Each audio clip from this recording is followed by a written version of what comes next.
8%. That is the official ticket allocation guaranteed by law to every participating nation at the World Cup. Today, for one nation, that number has been abruptly reduced to 0. 15. That is the number of essential national team staff members denied entry into the host country just days before kickoff. And 24 hours.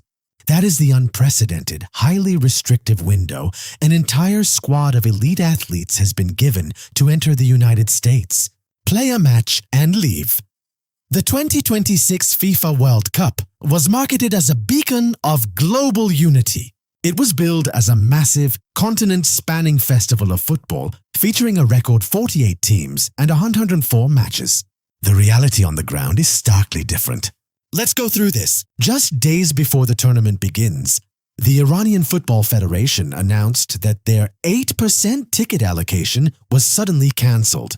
The federation called it an action contrary to the spirit governing international competitions and demanded FIFA intervene. FIFA remained silent. This is not just a ticketing dispute. It is the beginning of a highly coordinated bureaucratic containment strategy. Iran's national team, Team Melli, is essentially locked out of the country hosting their matches. They are not allowed to base their training camp in the United States. Instead, they have been relegated to a base camp in Tijuana, Mexico. They face a grueling schedule that challenges the very integrity of the sporting competition. The United States and Israel launched airstrikes on Iran in late February, and the geopolitical fallout has now completely consumed Group G. But this crisis extends far beyond one isolated diplomatic dispute.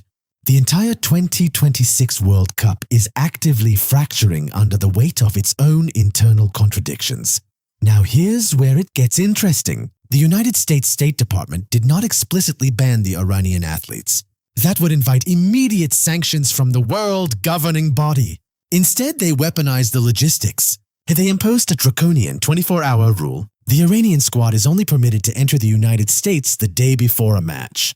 They must leave United States soil within 24 hours of entry. They cannot stay overnight between fixtures. Consider the physical reality of this mandate. On June 15th, Iran plays New Zealand at SoFi Stadium in Inglewood, California. The kickoff is at 6 p.m. local time. The team must travel roughly 236 kilometers from Tijuana. They must cross the San Isidro port of entry. This is one of the most congested borders on Earth. Elite athletes will be trapped in border traffic and immigration queues for up to 5 hours on match day, severely restricting their warm-up time. 6 days later, on June 23rd, they do it again against Belgium. Kickoff is at high noon in the blazing California sun.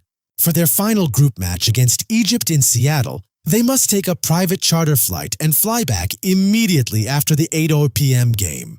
Sports science dictates that this density of travel dramatically increases the risk of muscular injuries, especially hamstring tears. The playing field is no longer level. Here's where things get complex. The players eventually received their visas just 10 days before their first match. But a football team is a fragile ecosystem. It relies on a vast network of support staff. Late on a Friday, just prior to the tournament, the United States denied visas to 15 critical members of the Iranian delegation. This was not a random administrative error. The exclusions were highly targeted. The chief of the Iranian Football Federation, Mehdi Taj, was denied entry. The executive director, Mehdi Karadi, was denied. The secretary general and the media director were also blocked. The squad has been left administratively crippled. The United States State Department issued a blunt justification. An official stated on record that they will not allow the Iranian team to abuse this system to sneak terrorists into the United States under false pretenses. The Iranian embassy in Turkey responded furiously. They called it deliberate and discriminatory behavior escalated to the highest level. And then something unexpected happened. The Iranian government chose not to boycott. Initially, the sports minister declared the team would not participate under these hostile conditions. But Tehran calculated that a withdrawal would be a political victory for former US President Donald Trump, who had previously warned about their security. So, Iran will play? But that's not the whole story. While geopolitical warfare is waged on the West Coast, a massive legal crisis is exploding on the East Coast. The World Cup is facing a revolt from its own host cities. The Attorneys General of New York and New Jersey have officially subpoenaed FIFA. They have launched a massive joint investigation into highly deceptive ticketing practices at MetLife Stadium. This venue is slated to host 8 matches, including the World Cup final on July 19th. The investigation centers on the algorithmic manipulation of consumer prices and seating maps. FIFA initially divided the stadium into 4 standard seating categories. Fans paid a massive premium for Category 1 tickets, believing they were securing the best seats in the house. And then this happened. FIFA quietly introduced new premium subdivisions called front categories. Suddenly, standard Category 1 tickets were downgraded, and fans were actively misled about their physical location.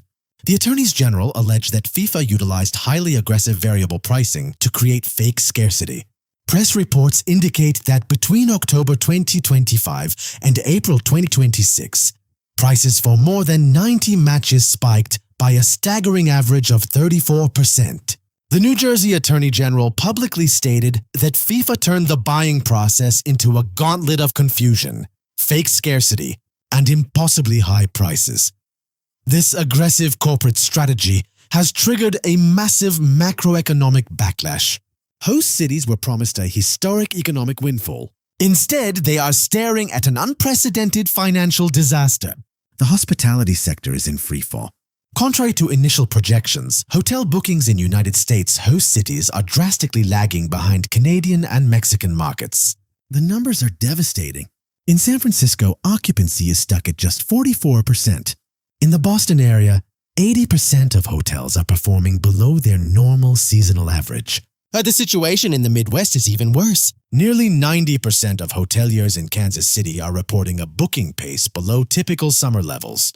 Why is this happening? Because the initial pricing algorithms relied on pure greed. Hotels in New York and New Jersey spiked their rates from $300 to nearly $600 a night.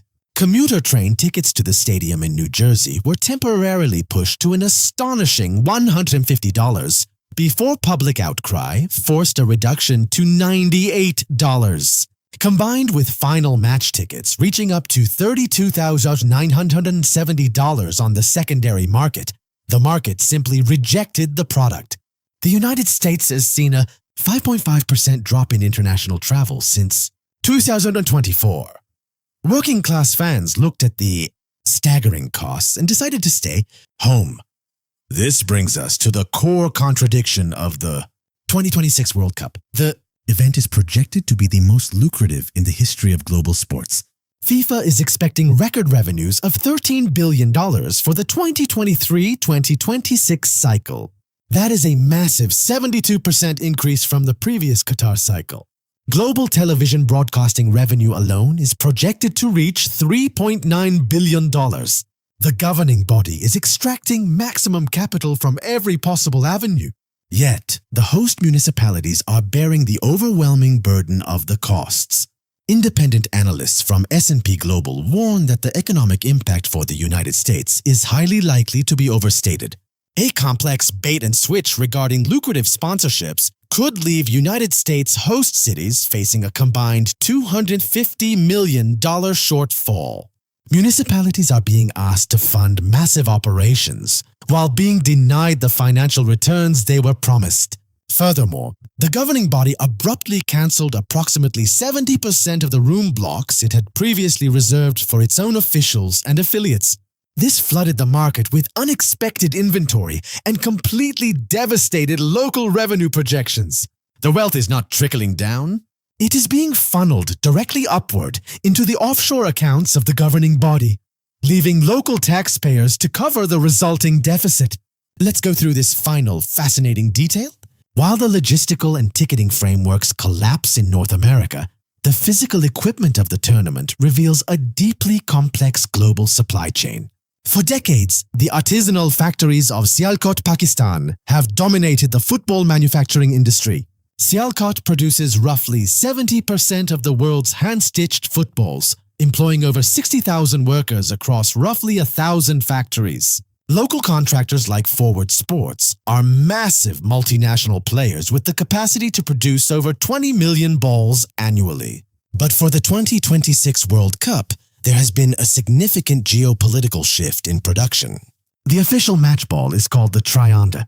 While the mass-market replicas are made in Pakistan, the actual elite match balls used on the pitches in North America are not. Those specific balls require highly sophisticated embedded sensors for semi-automated offside technology. And those balls are produced in a specialized contract factory in Guangdong, China. Adidas explicitly confirmed this division of labor, with each match ball leaving the facility stamped with "Made in China." It is a stark paradox. The technical apparatus of the World Cup functions flawlessly across thousands of miles. The purely engineered ball arrives perfectly intact, yet the institutional framework surrounding it is utterly broken. So what does this mean for the future of international mega events? The 2026 World Cup represents a definitive historical turning point. Historically, hosting this tournament was viewed as the ultimate national honor. It was a guaranteed catalyst for civic pride, infrastructure development, and global unity. But the modern economic data tells a much darker story. Exhaustive research conducted by the University of Lausanne looked at 14 World Cups held between 1964 and 2018. They found that only one single tournament proved to be definitively profitable for the host nation. That was Russia in 2018. The modern mega event has grown too large, too expensive, and too aggressively corporatized for local municipalities to safely absorb. The last time the United States hosted the tournament in 1994, it was a grassroots celebration that birthed a new domestic league. Today, it is an exclusionary corporate summit. Furthermore, the bureaucratic weaponization of border logistics against nations like Iran sets a chilling new precedent in international sports. It proves that powerful host nations can use administrative red tape to actively degrade the competitive integrity of an adversary.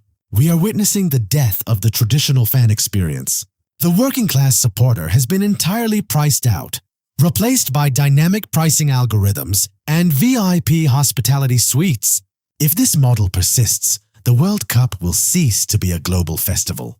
The beauty of football has always been its accessibility.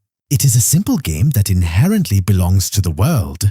But as the gap between the governing body's massive wealth and the average fan's reality widens to its absolute breaking point, we have to ask a difficult question. Has the World Cup simply become too big to succeed? Or is this bureaucratic chaos, the empty hotels, and the geopolitical exclusion exactly how the modern game is designed to function? Leave your answer in the comments. I read every single one. And if this kind of honest football coverage is worth your time, subscribe.